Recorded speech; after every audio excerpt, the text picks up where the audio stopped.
Olá! Sabemos que Einstein desenvolveu duas teorias da relatividade e hoje vamos falar um pouco sobre a teoria da relatividade geral.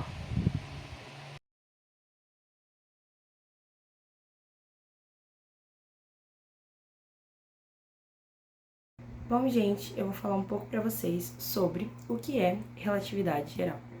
Bom, para que serve a relatividade geral? Ela prevê o caminho que a luz vai fazer em curvatura ao espaço-tempo da Terra quando passa por uma estrela.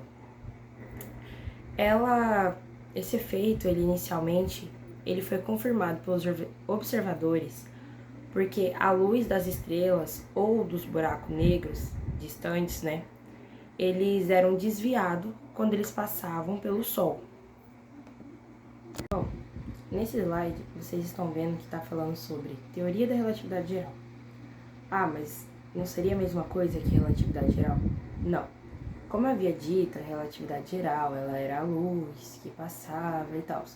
Já a teoria da relatividade geral, ela busca o quê? Ela busca aprimorar os conceitos que são relacionados com a gravidade e também ela tem como principal objetivo iluminar os conhecimentos que os cientistas têm sobre a velocidade da luz.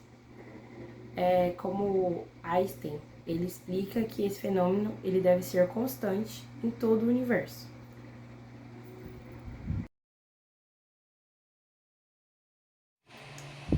Eu vou falar um pouco sobre o princípio da equivalência, que é um dos princípios fundamentais da teoria da relatividade. Esse princípio diz que a aceleração e a gravidade são equivalentes. No exemplo do vídeo ao lado, é possível ver que quando o elevador sobe, o peso na balança aumenta. Já quando o elevador desce, esse peso diminui. Agora, se o elevador está caindo em alta velocidade, esse peso ele vai zerar. E não vai ser possível você distinguir se você está flutuando pela força da gravidade ou somente acelerando. Outro exemplo é o do carro fazendo uma curva. Você percebe que quando o carro está fazendo a curva, você é jogado para o lado oposto da curva. Ou seja, tem uma força atuando sobre você. Essa força é chamada sobre força centrífuga. Mas Einstein notou que essa força é apenas a inércia do seu corpo tentando te manter reto. Ou seja, se você estiver fora do carro, você vê que essa força não existe. Mas quando você está dentro do carro, você sente essa força sobre você. Bom, agora vamos falar um pouco sobre a curvatura do espaço-tempo, que foi um dos conceitos propostos por Einstein nessa teoria da relatividade geral. Bom, Einstein viu o espaço-tempo como um tecido bem flexível, que quando posto algum objeto massivo sobre esse tecido, causava uma curvatura. Essa curvatura seria então o espaço-tempo. Como assim? Bom, a gente pode comparar o espaço-tempo com uma cama elástica, como assim dizia o Einstein.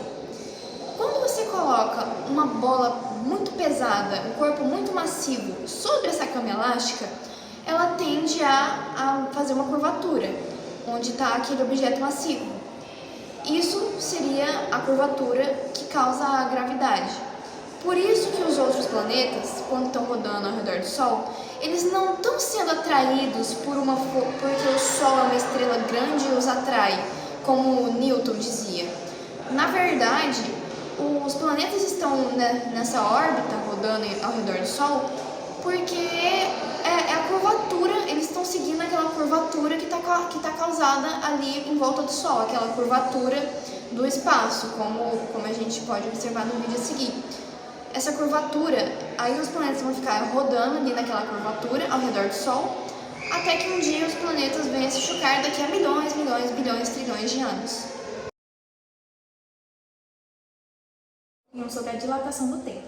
Na relatividade geral, observa-se que o tempo é afetado pela gravidade.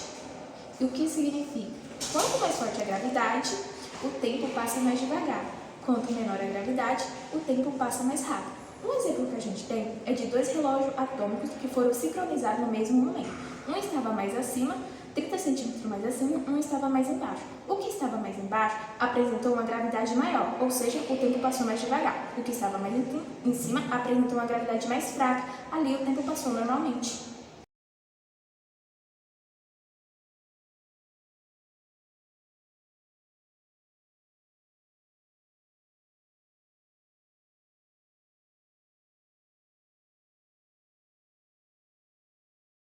Exemplo da relatividade geral no dia a dia.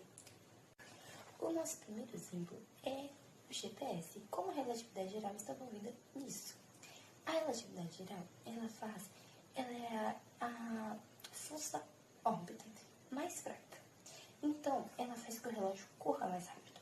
Ele corre 45 microsegundos. E com essa rapidez, ela corrige um erro que teria, que no caso a gente teria um erro de 10 km por dia no GPS. E a relatividade geral é essencial para que não ocorra esse erro. O segundo exemplo é a televisão de tubo. Como a relatividade está presente nisso? Ela usa os elétrons acelerando para formar a imagem. E a tela é quando os elétrons movem em alta velocidade. E aí está presente a relatividade. O nosso terceiro e último exemplo é o gerador de energias. Como a relatividade geral está presente nisso? Ela está presente no campos elétricos e magnéticos. Ela fornece a base teórica para o funcionamento dos geradores.